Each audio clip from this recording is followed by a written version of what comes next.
So we at Crypto and Down just took a look at some of the layer ones or the foundational tokens that are native to blockchains. These are the blockchains that are used for payments, part of the decentralized finance ecosystem, and basically the base layer that Web3 and potentially the new financial system will be running on and being utilized to run their stablecoins on.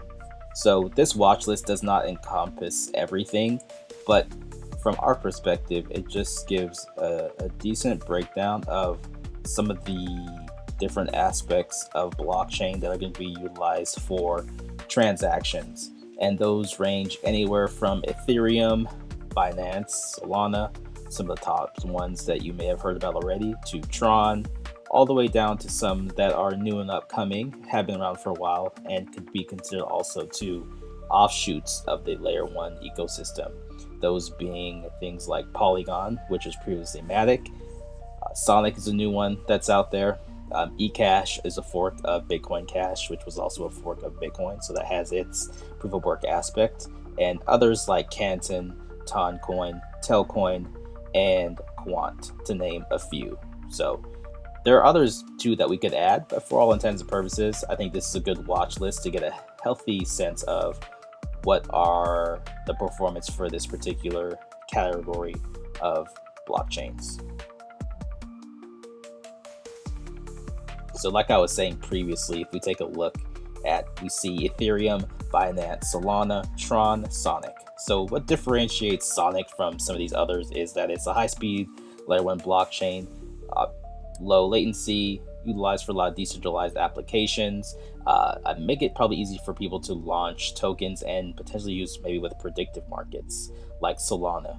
TRON TRX is also another offshoot of Ethereum that is a layer 1, and it's used a lot with the stablecoin Tether, the USDT. That's where that particular token is minted a lot. So that particular blockchain has had strong price performance over the past 5 years. And as the date of we're recording this on March 25th, 2026, what we did was take a look at the past 7 days and then also the past 90 days to get a sense of the short-term and long-term performance over all of these blockchains.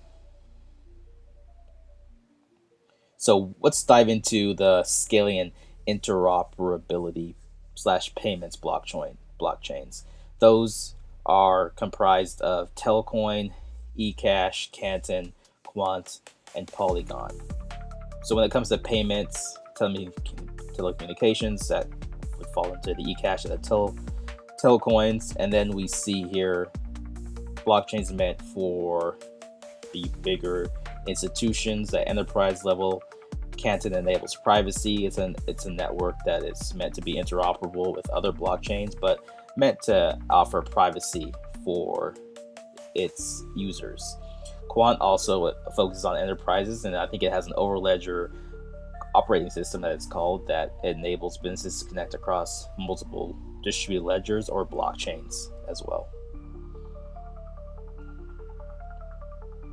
So taking a look back at the price performance of the past 7 days for these blockchains, we can see in the short term, Quant and TRON had the biggest upside, with Telcoin and Sonic having been the worst performers out of these different blockchains. So like I was mentioning, TRON TRX has had solid momentum and a steady increase. You should go check out their chart if you wanted to, and just get a sense to see how it has performed steadily compared to the others. Not a lot of volatility with this one, but it's holding positive momentum. Obviously, there's a lot of stablecoin transfer and volume that goes on over there, and a very strong user base as well. So we have Quant up around 7% at the time of this chart put together and recording. One of the best 7-day performers, and we just mentioned already too, their enterprise adoption is their calling card. So let's take a look at the 90-day performance. So Canton leads and TRON comes in at second place. So the Canton network Their Yuval, I forget their CEO's name, but I've been seeing him making his rounds. But Canton has had a very impressive gain over the past 90 days. Over the past week, has a negative performance, maybe a short-term pullback there, but a longer upside trend on the investment side for people. So I think if we wanted to look back with everything that has been happening over the past couple of weeks geopolitically, when it comes to World War III, the closing of the Strait of Hormuz, volatility in gold and silver and Bitcoin, Canton, though down on the week, has had a pretty strong performance over the past 3 months. So all this year, one of the best gainers and performers as well, around a little over 40% here. TRON is holding strong too with a positive 890 returns, consistent with what we've seen with the passage of the Genius Act we saw last year. Stablecoin market cap volume continues to rise, particularly I think on the USDC side with the Circles token, USDC, their token, having a strong performance here with a little bit more regulatory clarity on that side. So not that that is related to what TRON does, but USDT is growing as well, and TRON does offer that aspect for people across the world to be able to interact in a decentralized finance space on a blockchain that does not have high fees. And it was one of the strongest performers of the 7-day and 90-day aspect as well.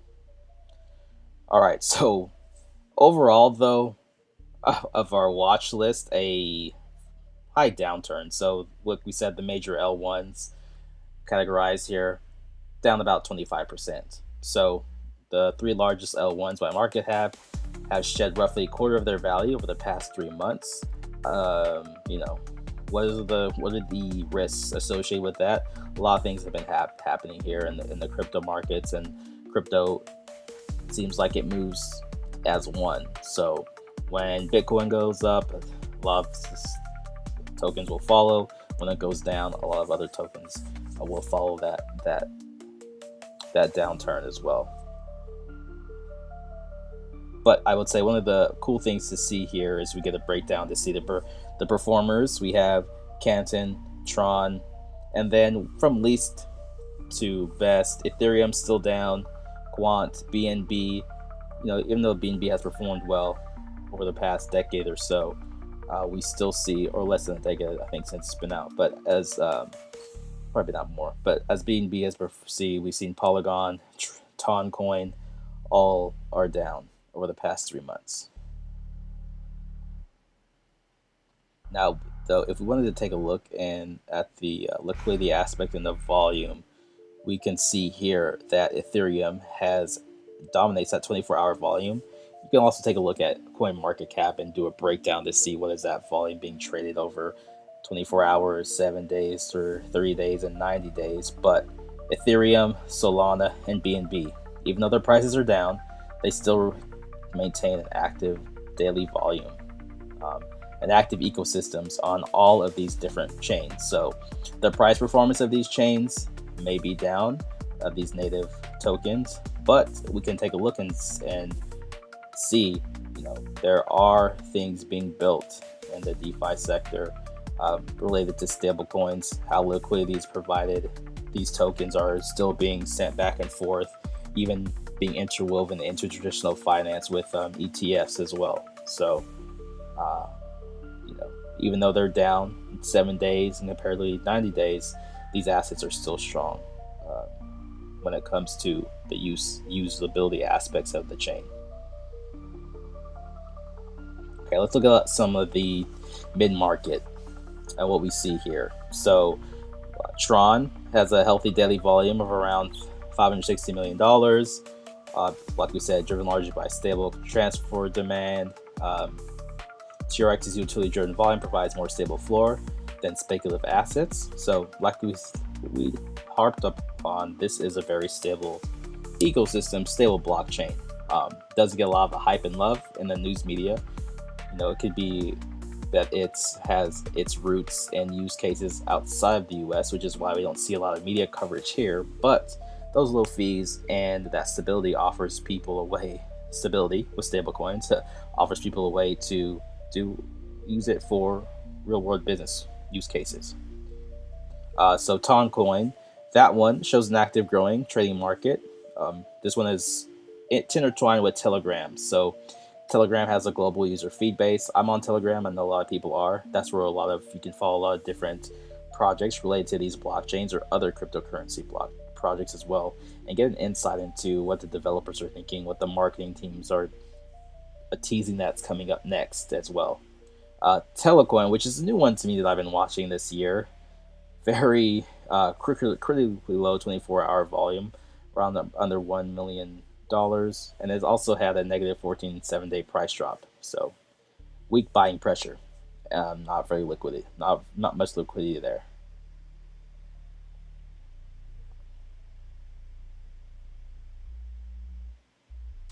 So that pretty much caps and ends this look at the layer one blockchains, or we could also extrapolate too and talk about how these native tokens that we looked at are also utilized as gas in a way. So to be able to transact on these different blockchains, you need these native tokens in your wallet. Except for the eCash blockchain, that's a whole nother story about how they're differentiate themselves being used for payments, and maybe one of the best blockchains when it comes to stable coins. If we wanted to take a look at what eCash here offers, but all that is to say is that, look here, yeah, eCash, to say the 90-day performers or week over week performers, Canton and TRON kind of lead the way. So we'll continue to watch this narrative and maybe take a look back month over month, and try to come back next week to see how are these native tokens performing. We've gotten some more clarity from the SEC and a categorization of these different tokens and define them not as securities but as something else. So we can do a breakdown of that later on the stream. But that's it from Crypto and Down. This is Asher giving you the breakdown of market performance and the native token categories that we were looking at in our watch list.